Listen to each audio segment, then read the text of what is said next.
Good morning, students, and welcome to today's session. So we'll be continuing ahead with work power and energy today. So last time we were discussing about conservative and non-conservative forces. So just take a quick recap of that concept.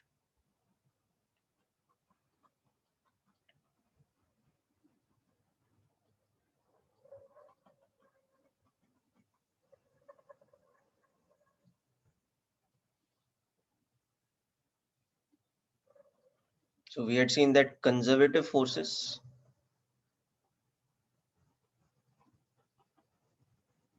these are the ones for which the work done is path independent.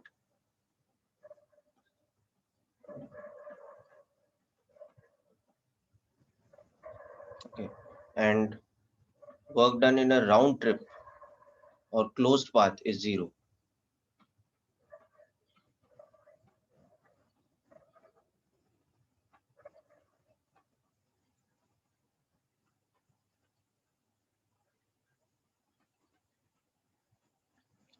Whereas non-conservative forces,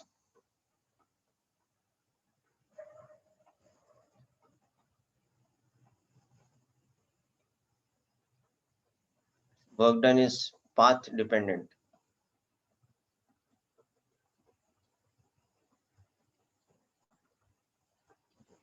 And work done in a round trip is non-zero. Okay. The examples of conservative forces were any constant force, spring force. Later we will see electrostatic force,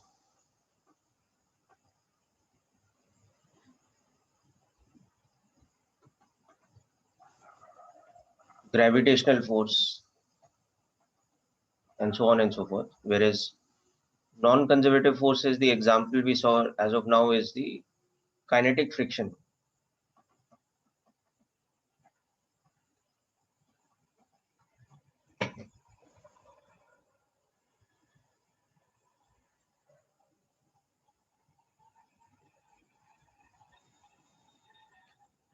Okay, so this is a quick recap of what we've done in the last lecture.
Okay, so I'm sure you are aware of all these things. Okay, you've seen in the last lecture. Now let's look at a problem based on this. Okay.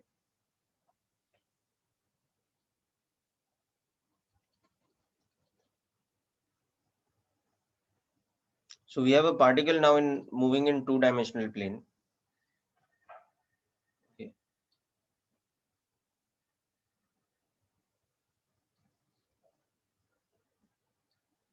And it is initially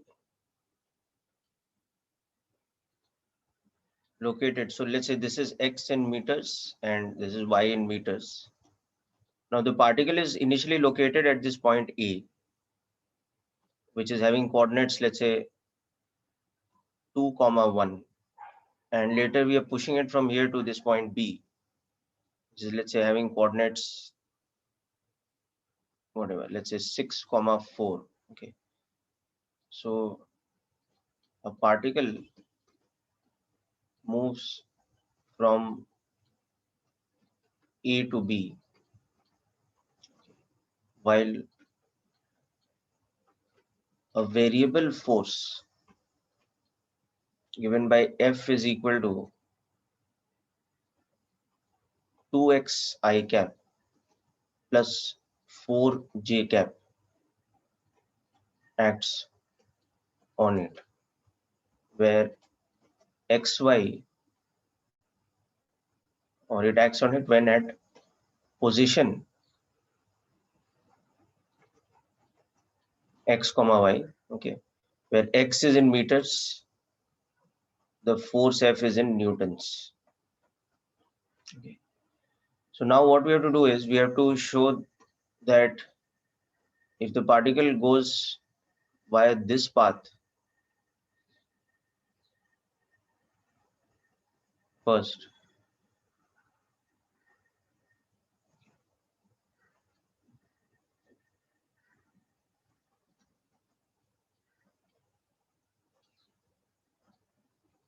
and second time it goes, instead of this path, it goes via this path.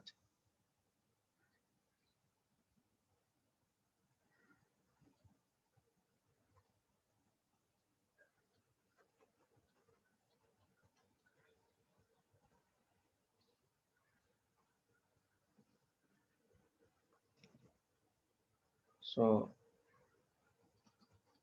find the work done by the force F from A to B via path 1, then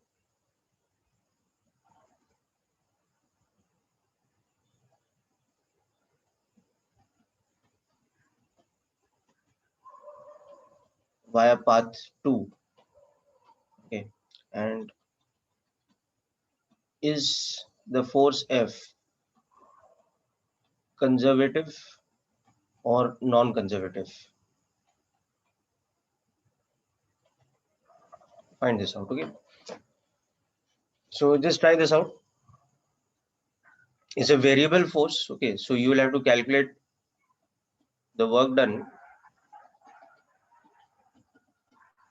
So work done will be calculated by integration F dot ds. Okay.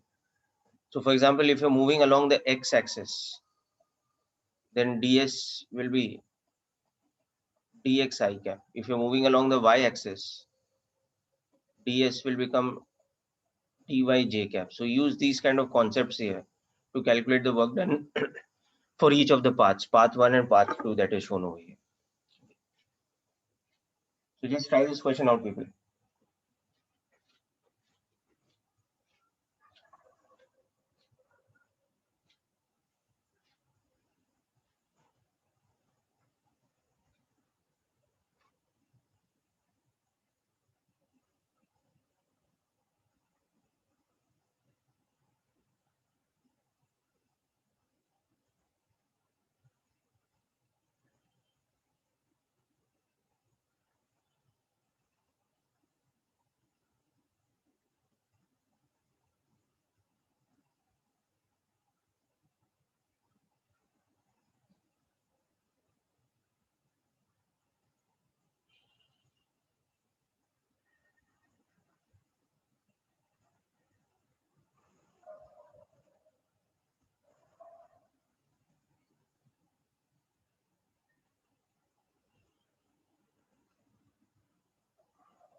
Okay, so let me explain the first part. Then you can maybe apply the same method and try out the second part yourself. So see, what is happening here is that the force acting on the particle, that is given to us as this expression, this variable expression, it is 2x I cap plus 4j cap. Okay. Now, in the first part, we are making the displacement from the point A to the point B. But for making that displacement, we are first going along the x-axis and then moving parallel to the y-axis.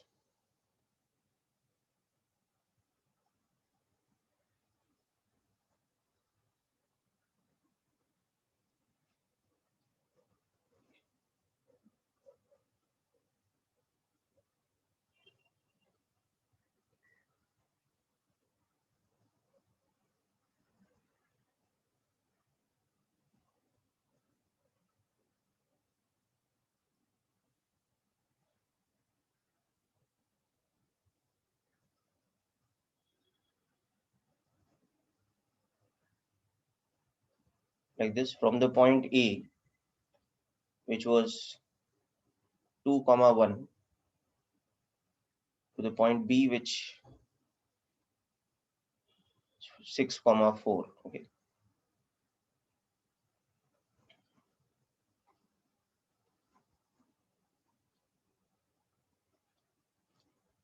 So this is our first path.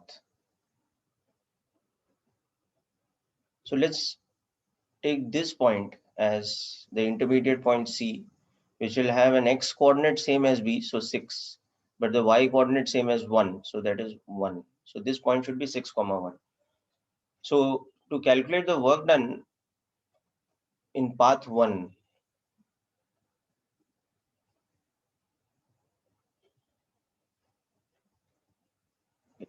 we will write this total work done as work done from A to C plus work done from C to B.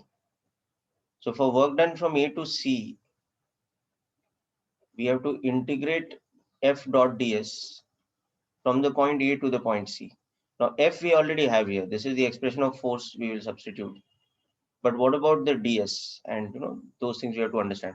So when we are going along this line from A to C, at any general point, our coordinates are going to be some variable x but a fixed value of y. Okay, and our displacement, differential displacement, is going to be along the x-axis. So at any point x comma 1, that is between A and C,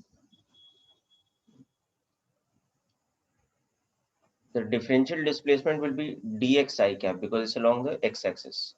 So the work done during that small displacement will be f dot ds. So substitute this value of force, 2x I cap plus 4j cap, uska dot product with dx I cap. So this will become 2x dx. This will be the differential force for this small displacement. So now when we want to calculate the total displacement from A to C, sorry, the total work done from A to C will become integration of f dot ds from A to C. So that is integration of 2x dx from A, which has the x coordinate of how much? 1, to C, which has the x coordinate of 6. So integration of 2x is x square, going from x equal to 1 to x equal to 6. So this will become 6 square minus 1 square. So that is 35 joules. This will be the work done from A to C.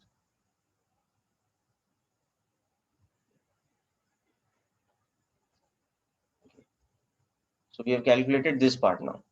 Now we have to calculate this next part. Okay. So for that, we will do the same type of operation, but okay, now going from C to B. Okay. So C to B, you are at some general point जिसका x coordinate कितना है, fixed है 6 है, and y coordinate very कर रहा है, and the displacement during this time is along this direction, ds is like this. Okay, so at any point 6 comma y from b to c, as we are moving from b to c, the differential displacement is dyj cap. Okay, therefore the work done by the force is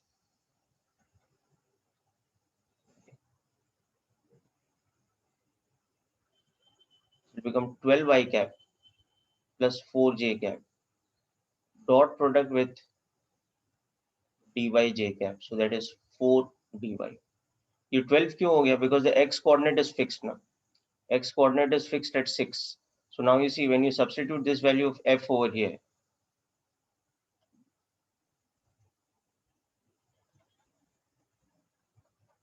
that is how much? It is 12y cap plus 4j cap, because x is fixed at 6 at any point like this, 6 comma y. Okay, that's how we are getting this. So that's becoming this. So the total work done,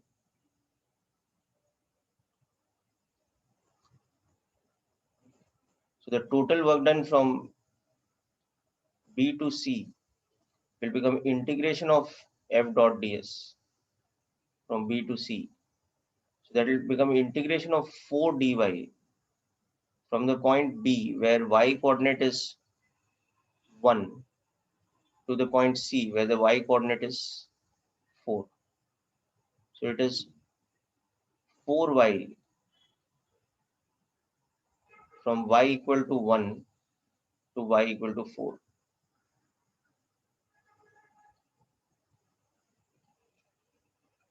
So it is 12 joules. So now using this and this, we will see that the work done for path 1 is equal to work done from A to C plus work done from C to B. So that is 35 plus 12 or 47 joules. Okay. So this is an example of a two-dimensional two-dimensional variable force work done by integration. Okay, it's implementation of f dot ds integration, but for a two-dimensional force. The previous lecture we have seen one-dimensional forces and the implementation of f dot ds integration. So note this down and work out for the path 2 yourself now. Okay, find out the work done for path 2 yourself. The second part of the question, where path 2 is like this. The second path we are going from A to B like this.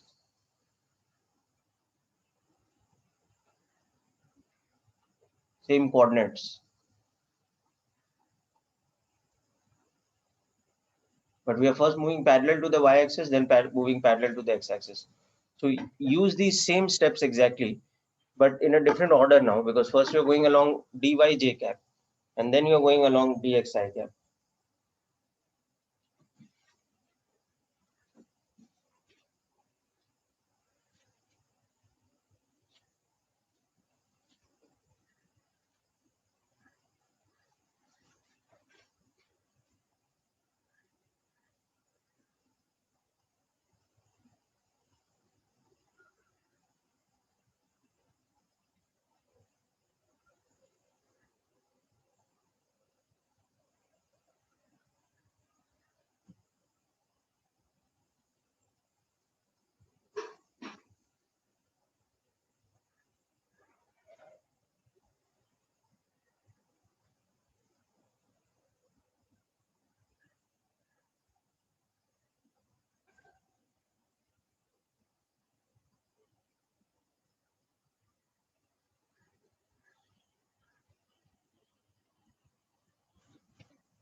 Okay, anybody has got the answer for the work done in the second part?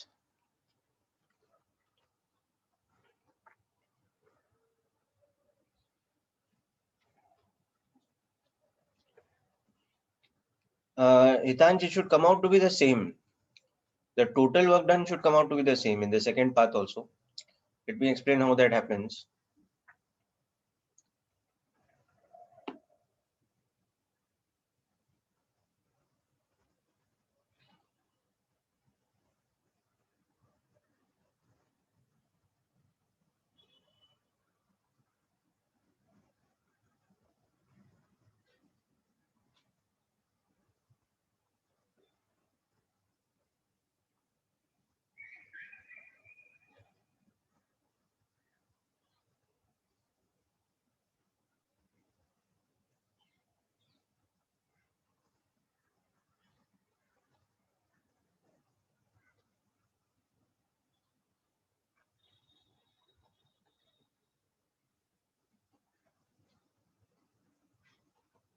So in general, our expression for force was 2x I cap plus 4j cap. Okay. Now let's name this in between point over here as D, and this is our path 2. So work done in path 2, this will be work done from A to D plus work done from D to B.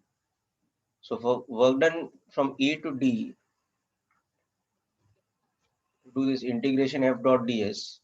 Now, when you are at this kind of point over here, your x coordinate is fixed at 2, but your y coordinate is varying, and your displacement is in this direction. Okay. So at 2 comma y, your force is becoming 4 I cap plus 4 j cap. Okay. But your displacement is dy j cap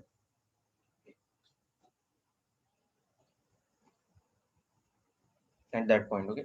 So your work done from A to D,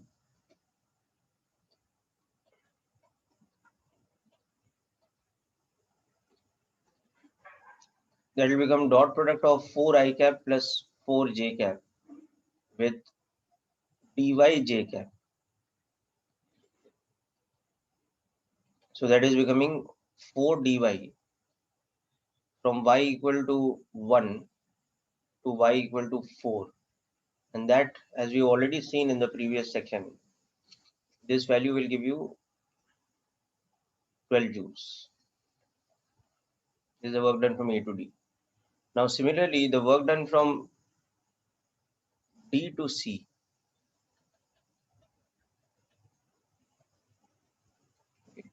So now you are at some point like this, where the x coordinate is variable, but the y coordinate is fixed at 6. Okay, and your differential displacement is in this direction. So at the point x comma 6, the force is variable, the displacement is along the x-axis. So f dot ds is becoming 2x dx. So work done from D to C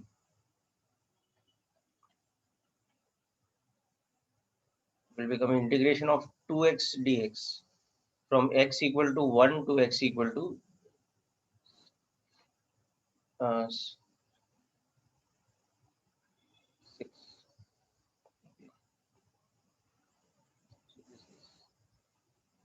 6 comma 4.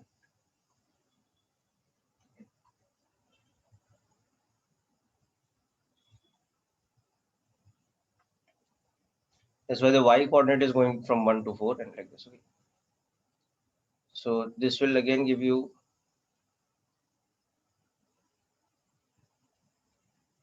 so this will come out to be 35 joules again. So once again, what you are seeing is that the work done is the same. It's 47 joules by both the paths.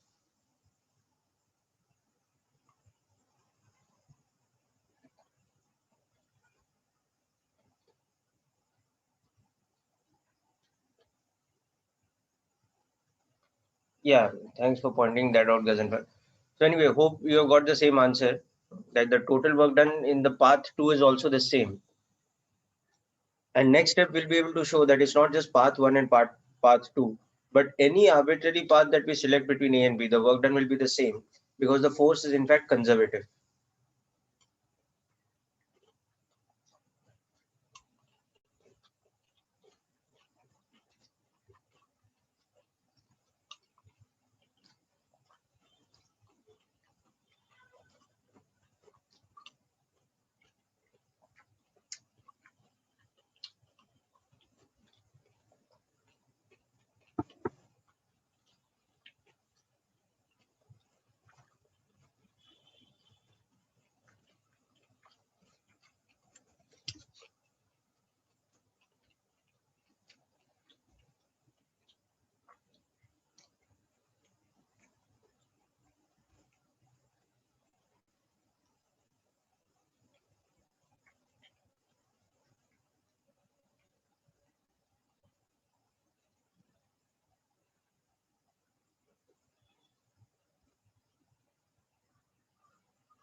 Okay, so hope this calculation is clear to all of you people.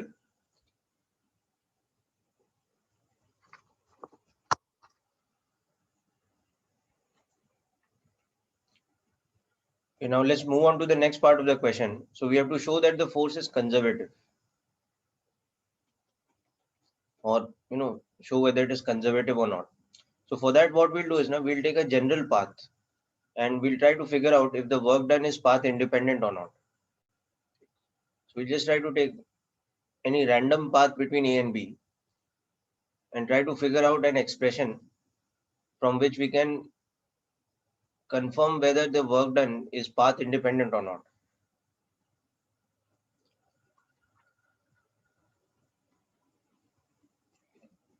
Just take any random kind of path.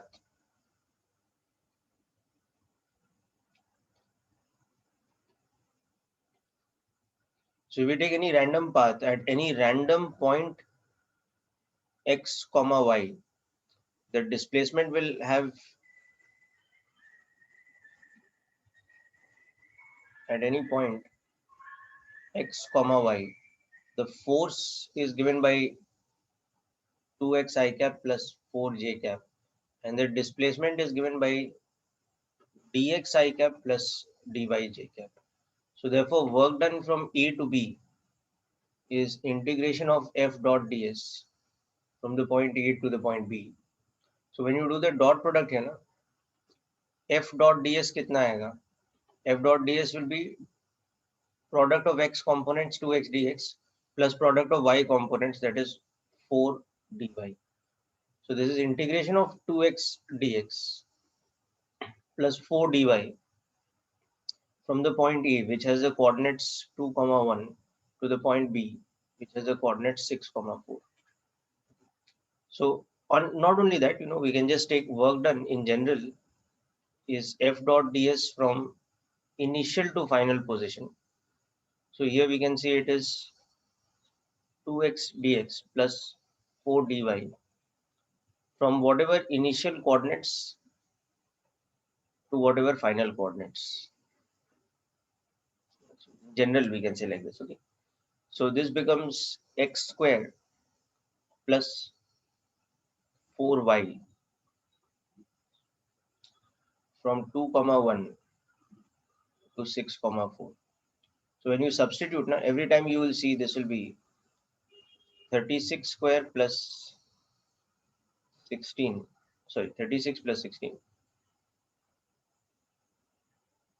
Or just let's write it like this: 6 square plus 4 into 4. That will be the upper limit, minus 2 square plus 4 into 1.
Okay, just a minute, people. I have made a mistake in the limits in both the integrals here.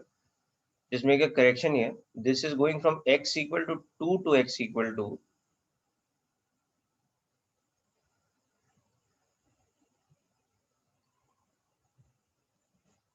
these values will have to change. See, the point A has x coordinate 2 and the point B has x coordinate 6. This is going from 2 to 6. Okay. So this will be 6 square minus 2 square. So that is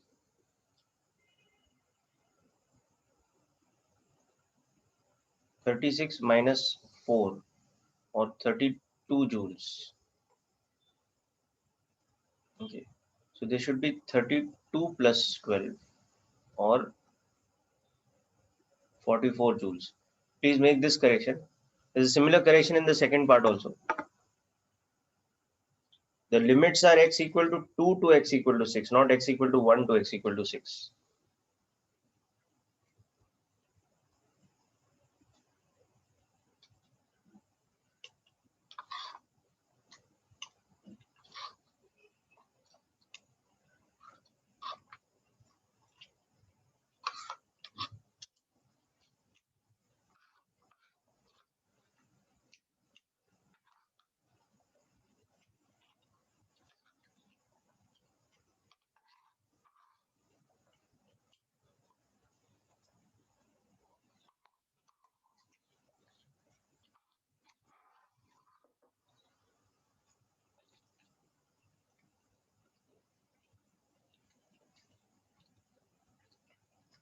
Okay, likewise, there will be a correction in the second part also.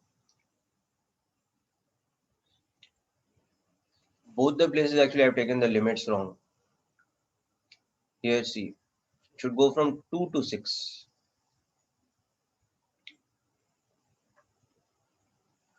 Go from x equal to 2 to x equal to 6. So this will be, okay, so this will also be 34 joules. So finally,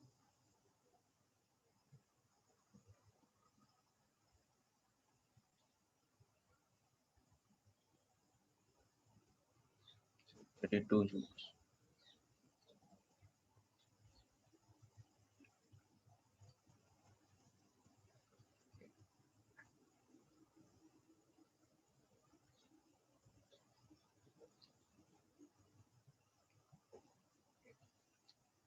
Same correction here also.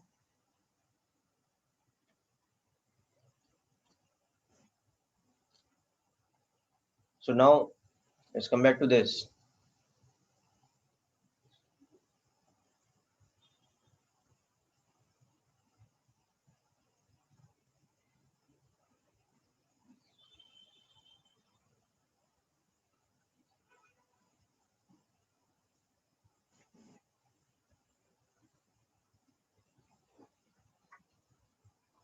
Why any path will always be the same. Or here we can see that work done by this force in general will be x square plus 4y from x initial y initial to x final y final. So that is going to be x final square minus x initial square plus 4 times y final minus y initial. So this expression for work done by the force, you can see it's path independent. Okay, and work done by F is equal to 0 if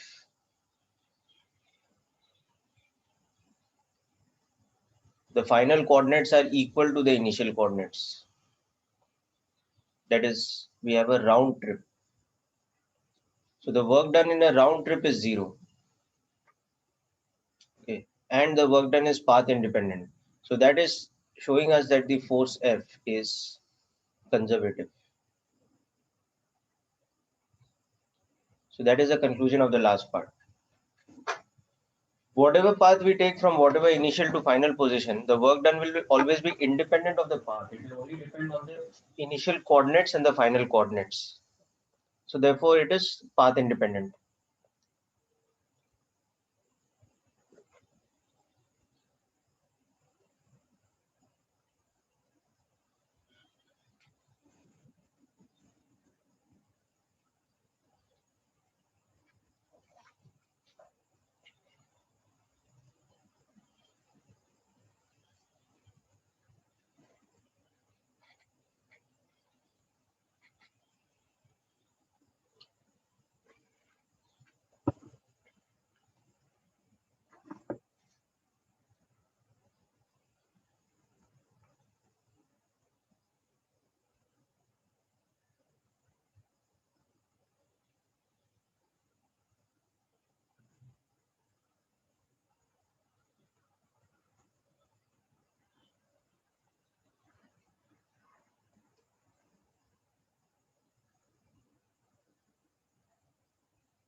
Okay, so this was one very important concept here.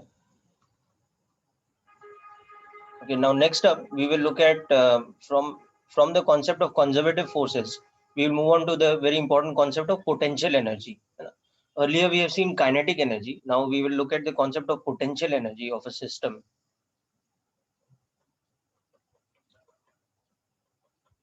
Like you would have heard of terms like elastic potential energy of a spring, or gravitational potential energy, or electrostatic potential energy, and things like this. So we'll discuss about the exact definition of potential energy and the relationship between internal conservative force and potential energy. So let's begin by trying to understand what exactly is potential energy. So potential energy is type of energy that a system can process, can possess. Okay, when the system has internal conservative forces. So any system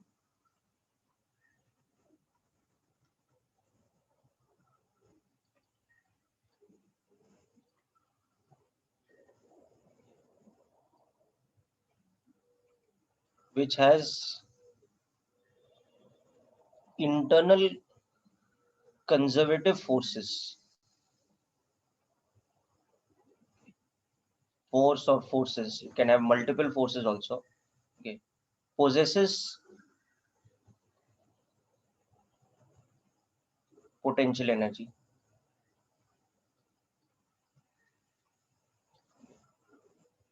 So potential energy is the form of energy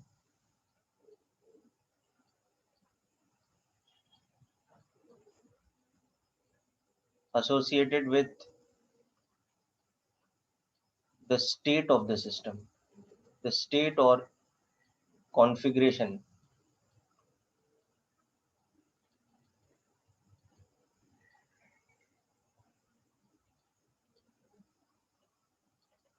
of the system. Okay, and delta U, the change in potential energy,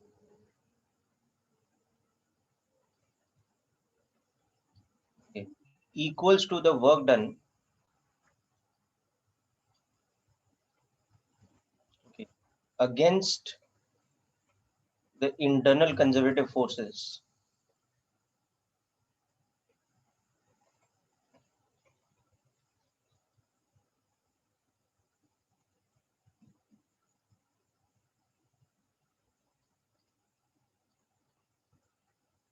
to change the state of the system.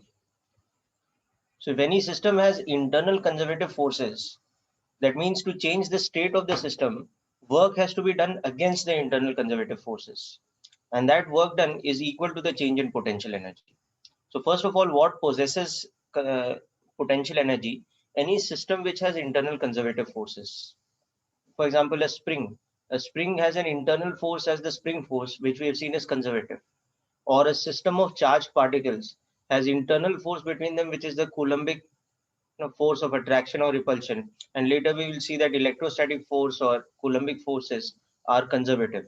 So a system of charged particles has internal conservative force as the electrostatic force, or a system of masses has internal force as the gravitational attraction force, which is also conservative. So any such system which has an internal force or multiple internal forces which are conservative, they possess a property which is called potential energy.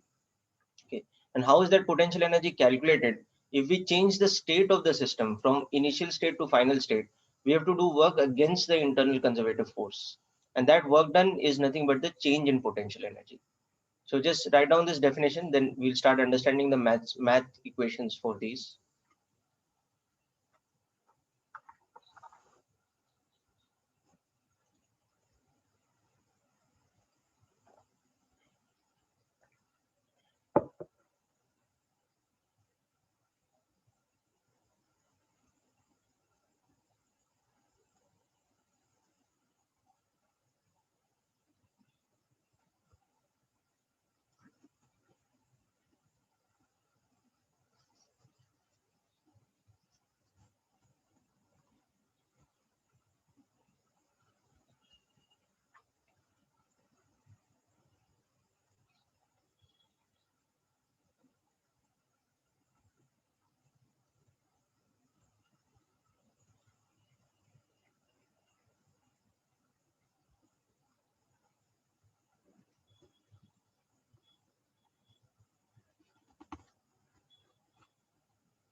Okay, so delta U is equal to the work done by the external force in going against the internal conservative force. So this is the work done by an external agent against the internal conservative force.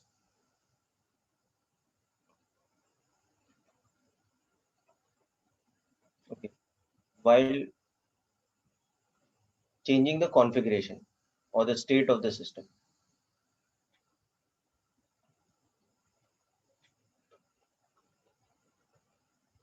Okay, so this term here now, this is negative of work done by internal conservative forces. Okay, so we will use a system of notations here from this point onwards.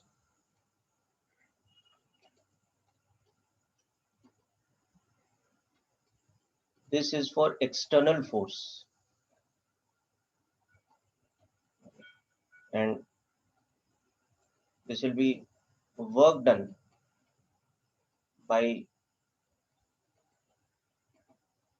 external force. This will be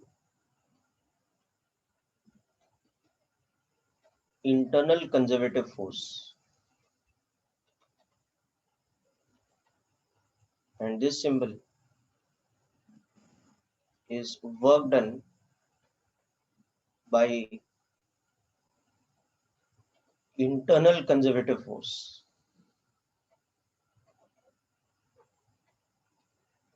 Okay, and we will also use the term this thing for non-conservative.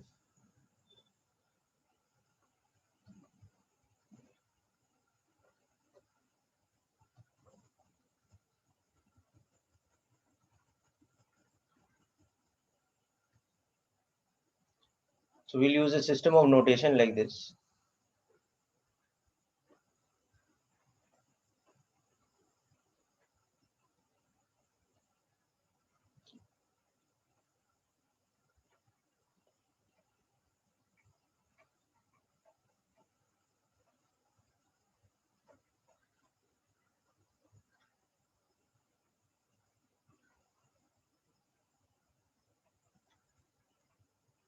So, okay, so we can just note down this system of notations also, because we're developing the work energy theorem in which all these terms will be there. Work done by external force, work done by internal conservative force, work done by non-conservative forces. These three different type of forces.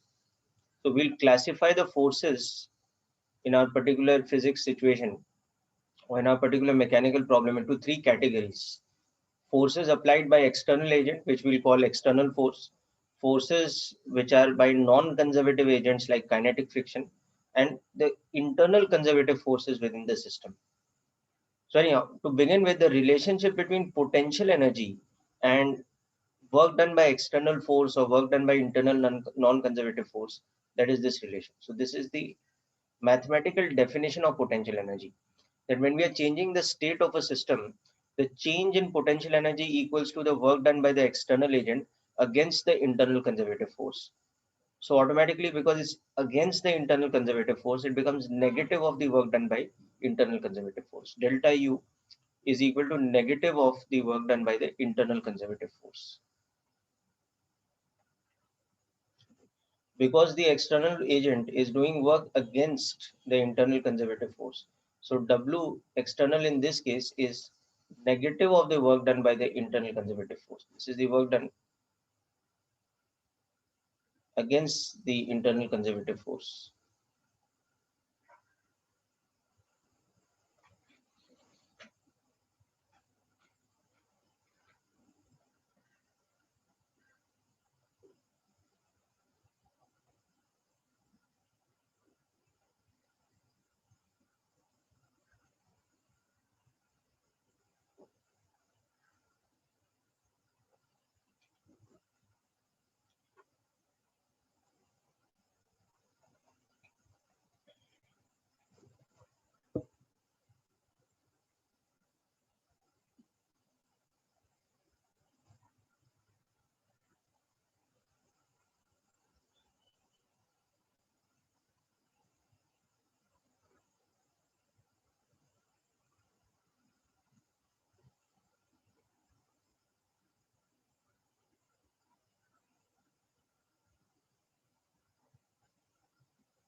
Okay, so let's look at some example to understand this.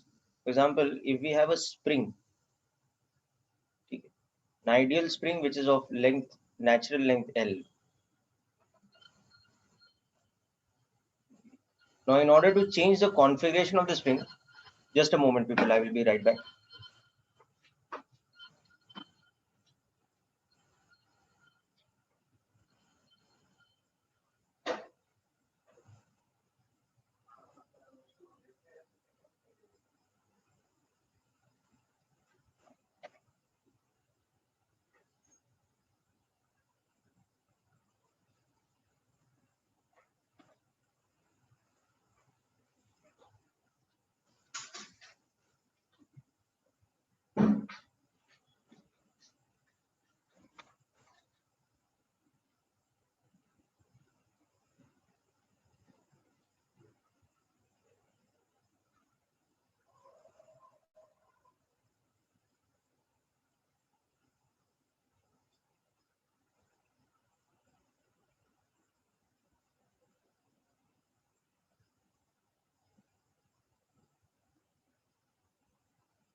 Yeah. So what happens here now is that suppose we want to change the state of the spring, okay, from this initial state.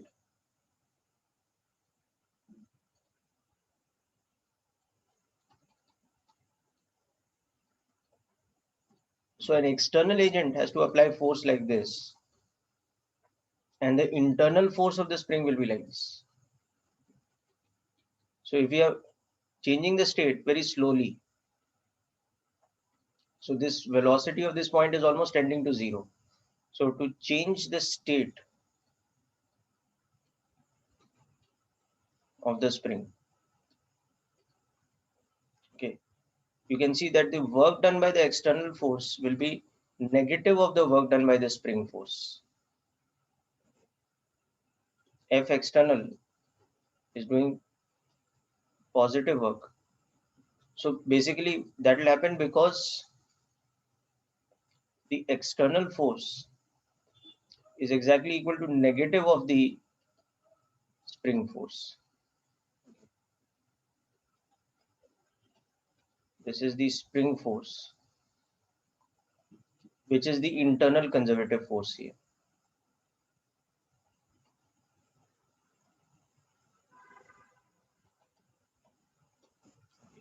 And that work done by the external force, which equals to negative of the work done by the spring force, will be equal to change in the elastic potential energy of the spring.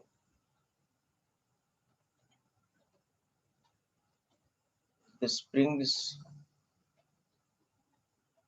potential energy. Okay, so next we will define this by a formula. Okay.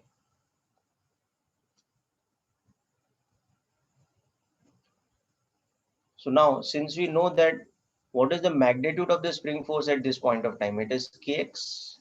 Okay, we know that the spring force is equal to kx in magnitude, where x is the compression or the extension, whichever be the case. Okay, so delta u for the spring is negative of the work done by the spring force.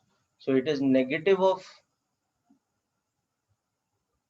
minus kx dx from initial to final position.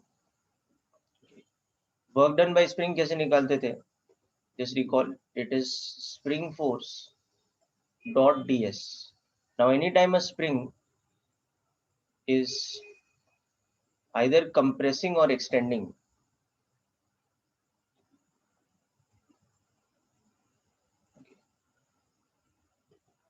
this is the case where x is extension, so this will become minus kx dx. Okay. Or on the other hand, if you are compressing a spring,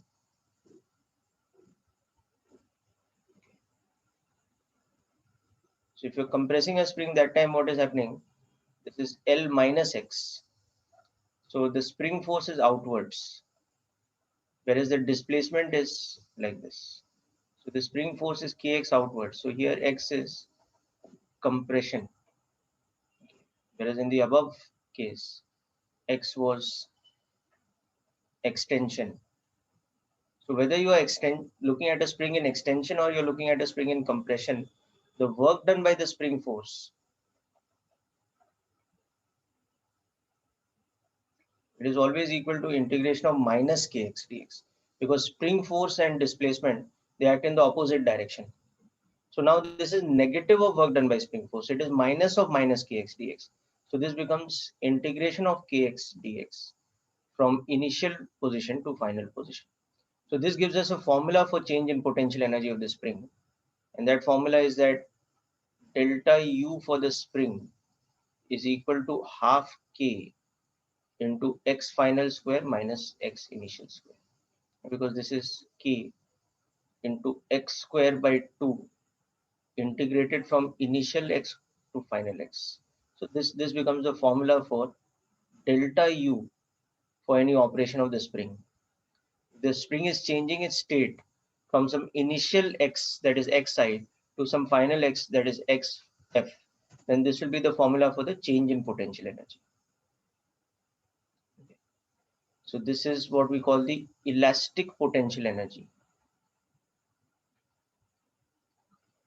of a spring. Okay, or we can just call it spring potential energy.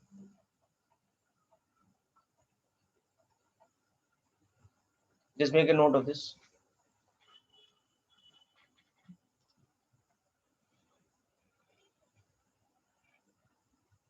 So we have used the concept from the previous section that the definition of delta U for any system is negative of work done by internal conservative force. ये general formula है. So this we have now used in the case of the spring. So the internal conservative force we are talking about is nothing but the spring force. So the work done by the internal conservative force we are talking about is the work done by the spring. So that's how we got that delta U is negative of the work done by the spring.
Okay, so this gives us the first of our important formulae for the concept of potential energy. So abhi dekho, not just we are getting the formula for delta U, but from this delta U means what? It means final minus initial. Na? So we are getting the formula for the spring. The final potential energy minus the initial potential energy is half k x final square minus half k x initial square. So from this we will get for the spring the absolute potential energy formula is half kx square. This becomes the formula of elastic potential energy of a spring. Okay, and from this point onwards we will use this formula directly in any question we are solving with a spring attached to it.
Okay, so let's look at another example of formula of potential energy, gravitational potential energy.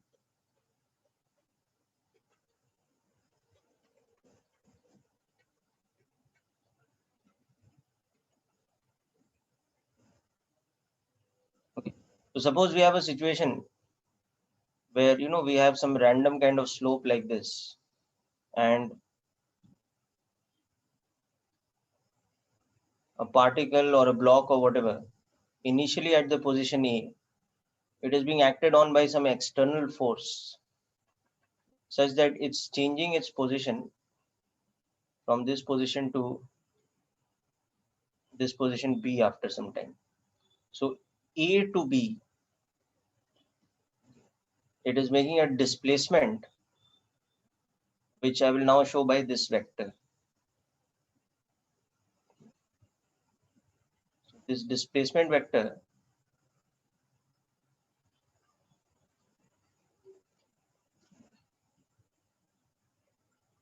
has some x component and some y component, which further you can show by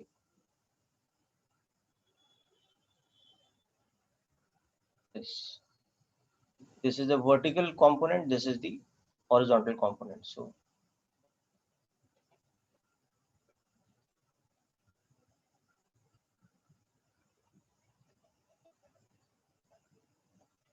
now in going from A to B, the work done by gravity,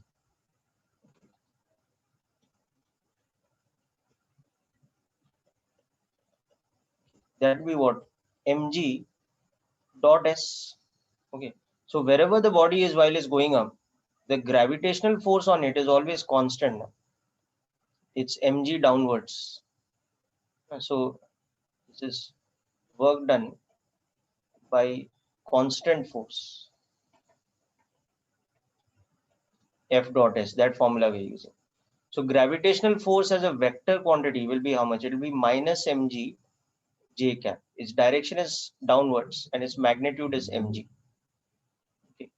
So work done by gravity, when you look at this displacement and this gravitational force, you can see work done by mg will be minus mgy. Okay. So now if I take a system, so therefore for the system which is the particle or body whatever of mass m in the Earth's gravitational field.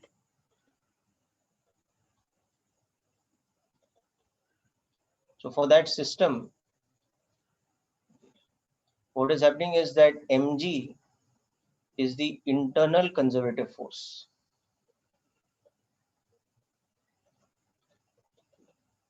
Okay, so the change in gravitational potential energy will become negative of work done by mg. Okay, delta U is negative of work done by internal conservative force. So the change in gravitational potential energy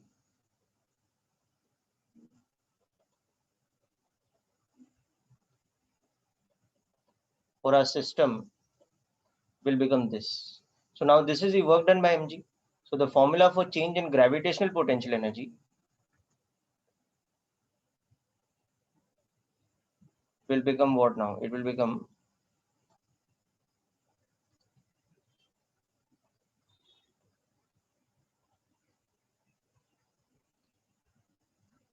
mgy, okay, where y is the vertical component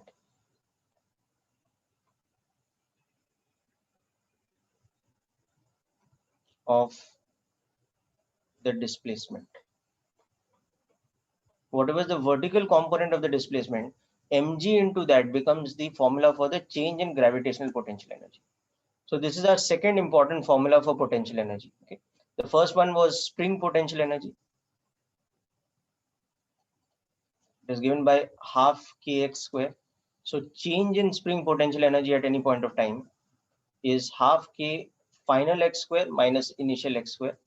Whereas the second one is gravitational potential energy, where change in gravitational potential energy is mgy. So these are the two important formulas for potential energy in this chapter for us. Two types of systems, one where gravity is the internal conservative force, the other where the spring force is the internal conservative force. Okay. In later chapters, you will study more types of potential energy like electrostatic potential energy in the chapter of electrostatics, etc. But right now in this mechanics chapter, we'll be dealing with these two types of potential energy as standard formulae. Elastic potential energy of the spring and gravitational potential energy. So just make a note of this, please, people.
Okay, people, so hope these two formulae are clear.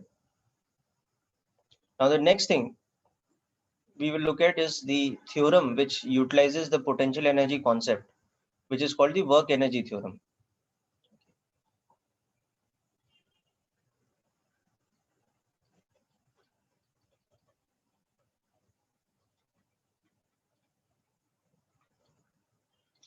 So the statement of the work energy theorem is a logical statement that on any system, okay, the work done by the external force plus the work done by non-conservative forces equals to the change in kinetic energy plus the change in potential energy. During any change which is happening in the system, okay, this is the relationship between work done and energies. So W external, as you know, it is the work done by external forces. That is the forces applied by any external agents.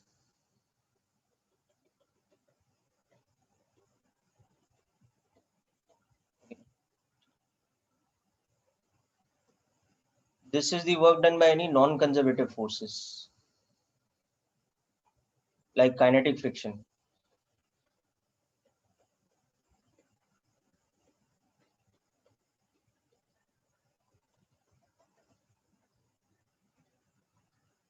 Kinetic friction.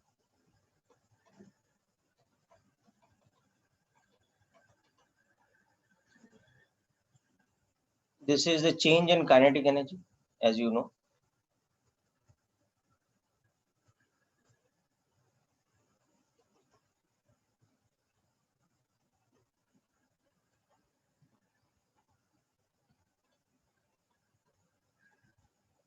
And this is the change in potential energy.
Okay, so let's see a simple example of how we would execute this work energy theorem.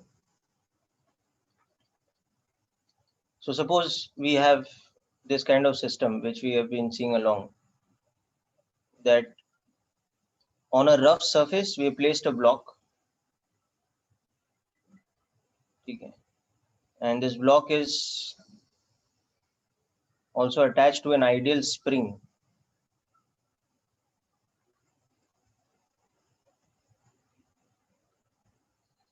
of spring constant K. Now initially the spring is at its natural length state and the block is at rest, and there's a coefficient of friction mu over here. Okay.